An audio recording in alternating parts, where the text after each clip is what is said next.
Network সিকিউরিটির জগতে সবাইকে স্বাগতম। আজকে আমরা এমন একটা টুল নিয়ে কথা বলবো যেটা তার স্পিড আর এফিসিয়েন্সির জন্য পরিচিত। নাম হলো ইউনিকর্ন স্ক্যান। চলুন এই হাই স্পিড রিকন ইঞ্জিনটার ভেতর বাহির সবকিছু জেনে নেওয়া যাক। একবার ভাবুন তো, আপনার সামনে একটা বিশাল নেটওয়ার্ক যেখানে হাজার হাজার পোর্টস, আর হাতের সময় একদম কম। এই কাজটা করতে তো ঘন্টার পর ঘন্টা, এমনকি দিনও লেগে যেতে পারে, তাই না? কিন্তু কি হতো যদি এমন কোনো উপায় থাকতো যা দিয়ে পুরো কাজটা একদম বিদ্যুতের গতিতে শেষ করা যায়? ঠিক এখানেই আমাদের আজকের আলোচনার মূল পয়েন্ট। আসলে বেশিরভাগ স্ক্যানিং টুলেরই একটা কমন সমস্যা আছে। তাদের হয় অনেক বিস্তারিত তথ্য দিতে হয়, যার জন্য গতি কমে যায়, অথবা গতি ঠিক রাখতে গিয়ে তথ্যের সাথে আপোস করতে হয়, মানে একটা পেতে গেলে আরেকটা ছাড় দিতেই হয়।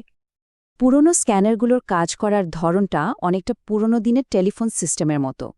ভাবুন, আপনি একটা নম্বরে ফোন করলেন, উত্তরের জন্য অপেক্ষা করলেন, কথা শেষ হলে ফোনটা রেখে দিলেন, তারপর আবার নতুন করে আরেকটা নম্বরে ডায়াল করলেন।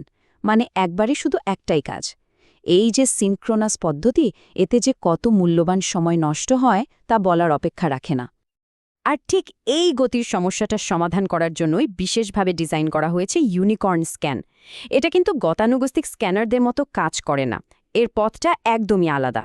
এর অফিসিয়াল সংজ্ঞাটা দেখলেই এর আসল ক্ষমতাটা বোঝা যায়। এখানের মূল শব্দটা হল অ্যাসিনক্রোনাস। এর মানে কি? এর মানে হল ইউনিকর্ন স্ক্যান প্রত্যেকটা রিকোয়েস্টের উত্তরের জন্য বসে থাকে না। এটা একবারে হাজার হাজার রিকোয়েস্ট পাঠিয়ে দেয়, আর পরে শুধু উত্তরগুলো একটার পর একটা সংগ্রহ করতে থাকে। আর এর যে সেফ ফিলসফি, সেটা নিশ্চিত করে যে টুলটা একই সাথে শক্তিশালী এবং নির্ভরযোগ্য। তো প্রশ্ন হল, সিকিউরিটি এক্সপার্টরা এই টুলটা এত পছন্দ করেন কেন? কারণ এটা শুধু দ্রুতই না, এটা আপনাকে একদম ডেটা বা কাঁচা ডেটা এনে দেয়, যা দিয়ে পরে অনেক গভীর বিশ্লেষণ করা যায়। বলতে পারেন প্রাথমিক অনুসন্ধানের জন্য এটা একটা অসাধারণ হাতিয়ার। আচ্ছা, থিওরি তো অনেক হলো, এবার চলুন সরাসরি দেখে নিই এটা বাস্তবে কিভাবে কাজ করে। আমরা এখন কিছু বেসিক কমান্ড দেখব যা ইউনিকর্ন স্ক্যানকে এতটা পাওয়ারফুল করে তুলেছে। এর সবচেয়ে সাধারণ ব্যবহারগুলোর একটা হলো একটা কমপ্লিট টিসিপি পোর্ট স্ক্যান চালানো, আর এর কমান্ডটা দেখতেও বেশ সহজ। চলুন কমান্ডটা একটু ভেঙে দেখি। প্রথমে সুডো, এটা তো লাগবেই, কারণ প্যাকেট পাঠাতে হলে অ্যাডমিন প্রিভিলেজ দরকার। এরপর আছে -iv, আই মানে ইমিডিয়েট আর ভি মানে ভার্বোস। সোজা কথায় যার রেজাল্ট পাবে সঙ্গে সঙ্গে স্ক্রিনে দেখাবে। এটা কিন্তু খুবই কাজের। তারপর -mt মানে মোড টিসিপি, মানে আমরা টিসিপি স্ক্যান করছি। আর শেষে আইপি অ্যাড্রেসের পর যে ডটে আছে তার মানে হলো অল, মানে পোর্ট 1 থেকে ৬৫,৫৩৫ পর্যন্ত সব স্ক্যান করে ফেলবে। শুধু টিসিপি নয়, প্রোটোকল বদলে ইউডিপি স্ক্যানও করা যায়। আর সবচেয়ে মজার ব্যাপার হলো স্ক্যানের স্পিডও নিজের ইচ্ছে মতো কন্ট্রোল করা যায়। এখানে মূল পরিবর্তন কিন্তু দুটো। দেখুন, এমটি এর বদলে এমইউ ব্যবহার করা হয়েছে ইউডিপি স্ক্যানের জন্য। আর নতুন একটা ফ্ল্যাগ যোগ হয়েছে, সেটা হলো R500।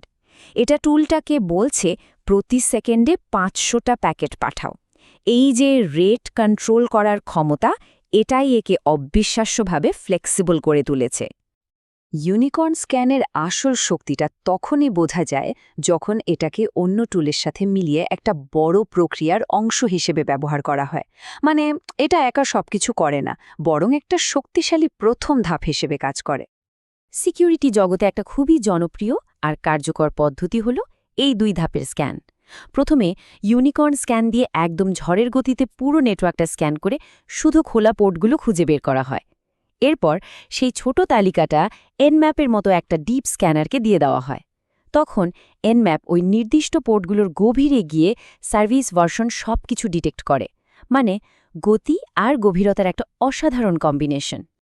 এই অ্যাসিনক্রোনাস স্ক্যানিংয়ের আইডিয়াটা বোঝার জন্য এই উদাহরণটা আমার দারুণ লাগে। পুরনো ফোন কলের মতো একের পর এক না, ইউনিকর্ন স্ক্যান যেন একবারে হাজার হাজার টেক্সট মেসেজ বা প্রোব পাঠিয়ে দেয়, আর তারপর শুধু বসে বসে দেখে যে কোনটার রিপ্লাই আসছে। ঠিক এই কারণেই এটা এত দ্রুত কাজ করতে পারে। তাহলে এর পেছনের টেকনোলজিটা আসলে কি? মূল কারণ হল এর অ্যাসিনক্রোনাস আর্কিটেকচার। এটা প্যাকেট পাঠিয়েই দেয়, উত্তরের জন্য অপেক্ষা করে না, বরং লিপকাপকে ব্যবহার করে চুপচাপ নেটওয়ার্ক থেকে উত্তর শোনে।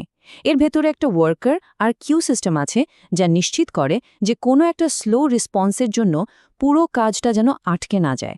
এর মূল লক্ষ্যই হলো ডেটা সংগ্রহ করা, ব্যাখ্যা করা নয়। ইউনিকর্ন স্ক্যানকে কিন্তু বিভিন্ন লেভেলে ব্যবহার করা যায়। প্রতিদিনকার সাধারণ কাজের জন্য এটা যেমন উপকারী, তেমনি এক্সপার্টরা এর সর্বোচ্চ ক্ষমতা কাজে লাগিয়ে আরও অনেক কিছু করেন। দেখুন, সাধারণ ব্যবহারকারীরা এটাকে হয়তো দ্রুত পোর্ট খোঁজার মতো প্রতিদিনের কাজেই ব্যবহার করেন, কিন্তু যারা এক্সপার্ট তারা এর ক্ষমতাকে একদম অন্য মাত্রায় নিয়ে যান। তারা এটা ব্যবহার করে পুরো ডেটা সেন্টার স্ক্যান করেন, অপারেটিং সিস্টেমের দুর্বলতা বের করার জন্য নিজেদের বানানো কাস্টম প্যাকেট তৈরি করেন, এমনকি মেশিন লার্নিং মডেলকে ট্রেনিং দেওয়ার জন্য ডেটাও সংগ্রহ করেন।